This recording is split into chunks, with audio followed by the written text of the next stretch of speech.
2024 का संग्राम, किसके सर होगा ताज, किसको करना होगा इंतजार। नमस्कार, मैं अविनाश त्रिपाठी, आप देख रहे हैं लाइव 24 का खास प्रोग्राम सत्ता किसके हाथ। अब बात करेंगे सबसे पहले अगर बस्ती जनपद के उत्तर प्रदेश में, तो यहाँ की विधानसभाओं में जब हमने घूमा तो जाना कि क्या है जनता का मूड, उसी को लेकर हम पहुंचे हैं जनता के पास। हमारे साथ विजय विक्रम जी आर्य जी हैं, उनसे बातचीत करेंगे और जनता भी है, समाजवादी नेता हैं, समाजवादी के गठबंधन प्रत्याशी की मदद कर रहे हैं, उनसे ही बात करेंगे और जानने की कोशिश करेंगे विधानसभा में क्या हाल है। सबसे पहले बहुत बहुत स्वागत है आपका। बहुत बहुत धन्यवाद आपका। विक्रम जी, क्या लगता है क्या माहौल है उत्तर प्रदेश में, अगर खासतौर इस विधानसभा की बात? देखिए, महादेवा विधानसभा के साथ साथ पूरे उत्तर प्रदेश, पूरे बस्ती जिले के जितने भी नौजवान हैं, जितने भी किसान हैं, जितने भी बड़े बुजुर्ग हैं, उन सब ने ठान लिया है कि अखिलेश यादव जी को उत्तर प्रदेश का मुख्यमंत्री हमको मिल के बनाना है। कांटे की टक्कर लग रही है? नहीं, बिल्कुल नहीं, बिल्कुल नहीं। यहाँ पे एक तरफा लड़ाई चल रही है और महादेवा विधानसभा का इतिहास रहा है कि जो भी यहाँ से विधायक हुआ है वो उत्तर प्रदेश की गद्दी पे बैठा है। और यहाँ पे साफ साफ आप देखिए, यहाँ के जो मौजूदा विधायक हैं वो तो गांव से भगाए जा रहे हैं। वो लगातार, मुझे लगता है कि जिस दिन से प्रचार करना शुरू कर दिए वो कई गांव से भगाए गए हैं। और हमारे यहाँ उत्तर प्रदेश महादेवा विधानसभा में आदरणीय अखिलेश यादव जी का नाम चल रहा है, उनका काम चल रहा है। और जो 2012 से 2017 तक जो आदरणीय पूर्व मंत्री श्री राम कन्हैया जी के नेतृत्व में जो महादेवा विधानसभा में काम हुआ है, उसकी चर्चा आज के समय चल रही है। और आगामी 3 तारीख को जितने भी लोग, हम महादेवा विधानसभा की जनता है, वो सब आदरणीय दूधराम जी को, जो गठबंधन के प्रत्याशी हैं, उनको वोट दे करके आदरणीय अखिलेश यादव जी को उत्तर प्रदेश का मुख्यमंत्री बनाने के लिए लगातार आगे बढ़ गए हैं। दूधराम जी को प्रत्याशी बना दिया गया, विरासत आपकी थी, पिता की विरासत थी, आपको लड़ना चाहिए था, ज्यादा फायदा होता है, ऐसा नहीं लगता जनता के अंदर ये चीजें? ऐसा बिल्कुल नहीं है। हमारे राष्ट्रीय अध्यक्ष आदरणीय अखिलेश यादव जी का जो आदेश हमारे लिए है, उसको मैं बिल्कुल, उनका आदेश हमारे लिए पत्थर की लकीर है। और हमारे पिता आदरणीय श्री राम कन्हैया जी ने अपना पूरा जीवन समाजवादी को दे दिया है। उनका भी एमपी का चुनाव लड़ रहे थे, चुनाव लड़ते समय टिकट कटा था, इसके बावजूद आदरणीय मुलायम सिंह यादव जी के साथ अपना पूरा जीवन दे दिए। तो ये तो कोई बहुत बड़ी बात नहीं। हमको तो देखना है आदरणीय अखिलेश यादव उत्तर प्रदेश के मुख्यमंत्री हो, हम युवाओं को मौका मिले ताकि आने वाले समय में फिर से जो उत्तर प्रदेश में जो समूचा विकास ठप हो चुका था वो चालू हो जाए। लखनऊ में पढ़ाई की, फिर राजनीति, यहाँ विधानसभा में विरासत संभालने आए, मगर ऐसे में टिकट नहीं मिला। ठीक है, मगर अखिलेश यादव के परचम को लहरा रहे हैं, मगर आपके ऊपर इतनी कम उम्र में अगर युवाओं की बात करें जाए तो मुकदमे लग गए। मुकदमे के बारे में कुछ बताएं। देखिए, मुकदमे से समाजवादी नहीं डरते, हमारे नेता ने भी कह दिया, हम लोग भी मुकदमे से नहीं डरते। मेरे ऊपर भी 5-6 मुकदमे हैं।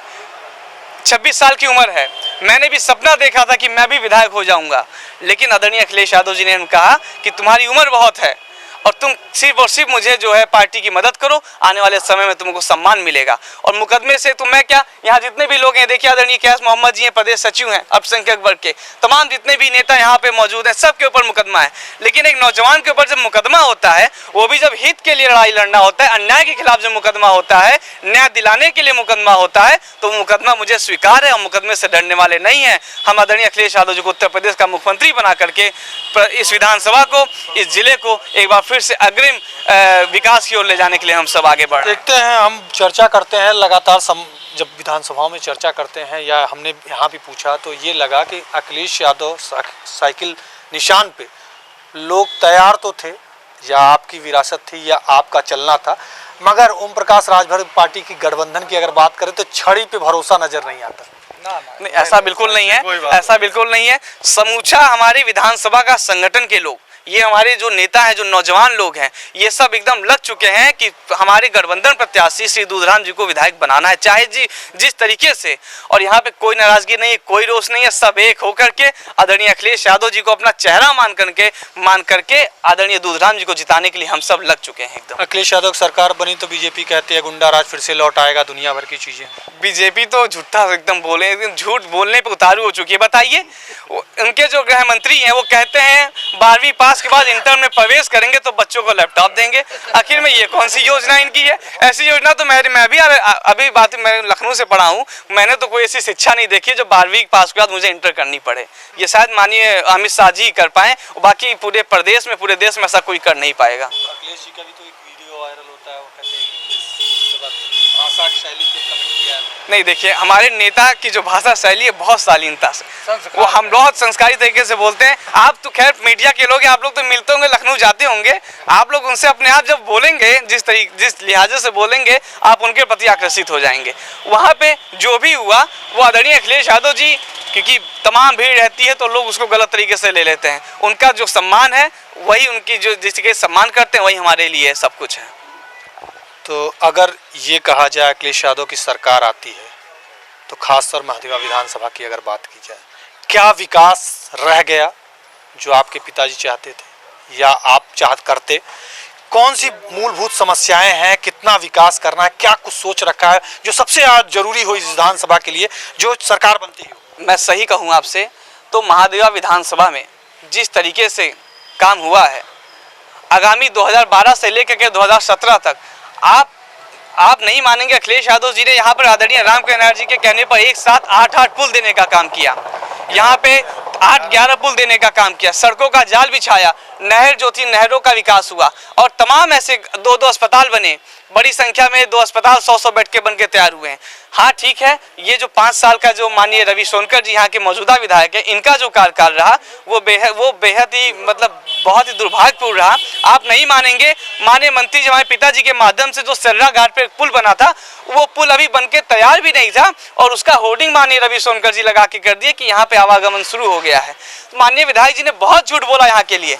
और सवाल यहाँ पर ये है, यहाँ के अस्पताल में डॉक्टर नहीं है, या आज की स्थिति ये एक्सरे मशीन चालू नहीं थी, वो हम लोग थे आवाज़ उठाकर एक्सरे मशीन को चालू कराने का काम हमने किया।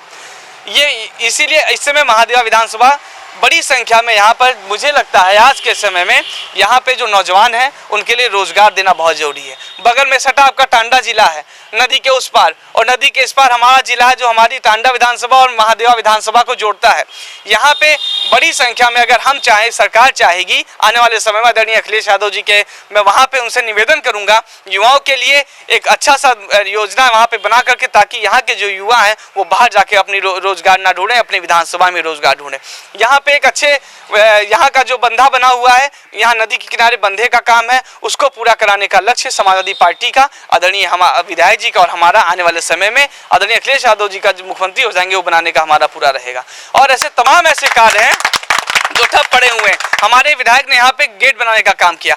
आप पूछ लीजिए, पूरे विधानसभा में 4 गेट बना हुआ है। आप इनसे पूछिए कि इन्होंने गरीबों को इलाज के लिए अपने विधायक निधि से कितना पैसा दिया है। आप इनसे पूछिए गरीबों के लिए जो इंटरलॉकिंग कितना बनाने का काम किया है, उसमें कमीशन खोरी क्यों हुई। यहाँ पे बारात घर, बानपुर में एक बारात घर बनाने का काम किया है, आज भी वो नहीं पूरा है। तमाम ऐसे बारात घर में 45% पैसा लेकर के इन्होंने अपना कमीशन लेकर के बारात घर बनाने का काम किया है। ये तमाम योजना इन्होंने जो काम किया है, निश्चित तौर पे आने वाले समय में आदरणीय विधायक जी, मैं आपको बता देना चाहता हूं कि इसकी जांच होगी और अगर इसमें जो भी दोषी होगा तो आदरणीय अखिलेश यादव जी का जो भी आदेश होगा उसके खिलाफ कार्रवाई आदरणीय अखिलेश यादव जी के द्वारा कराई जाएगी। अगर बात करें तो लगातार वो कहते हैं गरीबों के उत्थान के लिए भाजपा सरकार ने काम किया, चाहे किसान सम्मान निधि, यहाँ बहुत सारे लोग हैं उनमें से किसान सम्मान निधि पाने वाले होंगे, आवास पाने वाले होंगे, और ख़ास तौर पे अगर कोरोना काल की बात की जाए तो फ्री राशन की बहुत बात होती है, उसको लेकर क्या?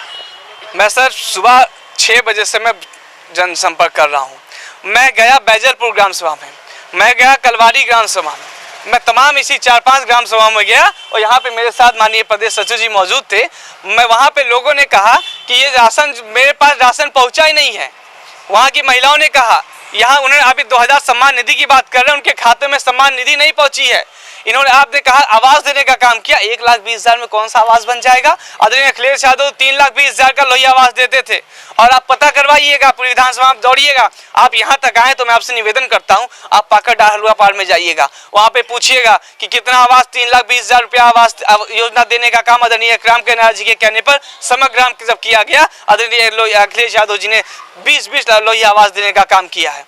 लोहिया आवास के नाम पे इन्होंने मात्र जो मौजूदा लोग थे वहाँ पे उन्होंने दलाली करने का काम किया, जो बीजेपी के लोग थे। ये पूरा झूठ और फरेब की राजनीति भारतीय जनता पार्टी ने किया। और जनता के बीच जब हमने बातचीत की कई लोगों से तो ये जानकारी मिली कि जैसे ये बात की जाए कि आप प्रत्याशी, अगर समाजवादी पार्टी का प्रत्याशी, जो फिर से दोहराना चाह रहा हूँ, समाजवादी पार्टी, मगर गठबंधन के प्रत्याशी डमी कैंडिडेट को उतार दिया गया है मैदान में, ऐसी चर्चाएं चलती हैं। ऐसा बिल्कुल नहीं है। ये 2007 से में माननीय विधायक जी हुए थे, मैं वहाँ पे समाजवादी पार्टी से मेरे पिताजी मंत्री थे, विधायक थे, और 2007 ये मेरा कहने का मतलब सिर्फ ये था, क्या लगता है जो बिल्कुल नहीं, ऐसा बिल्कुल नहीं है। हमको अपने आदरणीय अखिलेश यादव जी का जो आदेश है, जो निर्देश है, उस पर मुझे पूरा भरोसा है। और हम सब आप बता रहे हैं कि यहाँ पे आदरणीय विधायक जी 25,000 वोट पाकर विधायक बन के हम लोग वहाँ पर उनको उत्तर प्रदेश की पंचायत में भेजने का काम करेंगे।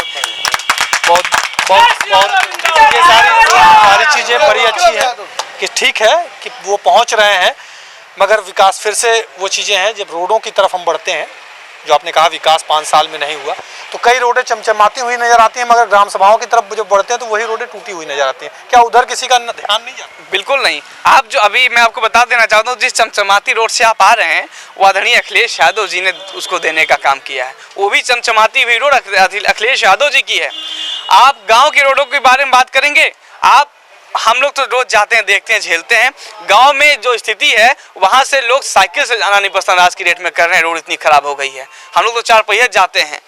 इन्होंने कोई काम नहीं किया है, धरातल पे कोई काम नहीं हुआ है, सिर्फ हवा में काम हुआ है, सिर्फ कागजों में काम हुआ है। तो जिस तरीके से बातचीत अगर की जाए, महादेवा विधानसभा में जिस तरीके से विकास कामों को लेकर लोग लगातार कसीदे पढ़ते रहते हैं कि उत्तर प्रदेश में विकास हुआ, बस्ती में विकास हुआ, मगर अगर जनता से बात करते हैं और युवाओं से जब बात करते हैं तो वो विकास का सिर्फ ढोल पीटा जाता है, यानी कागजों में विकास होता है।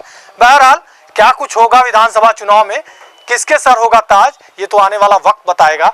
मगर अगर जनता और युवाओं की देखी जाए और उनके नारे देखे जाए, उनके जोश को देखा जाए, तो निश्चित तौर पर समाजवादी पार्टी के युवा लगातार अखिलेश यादव को मुख्यमंत्री बनाने के लिए लगे हुए हैं।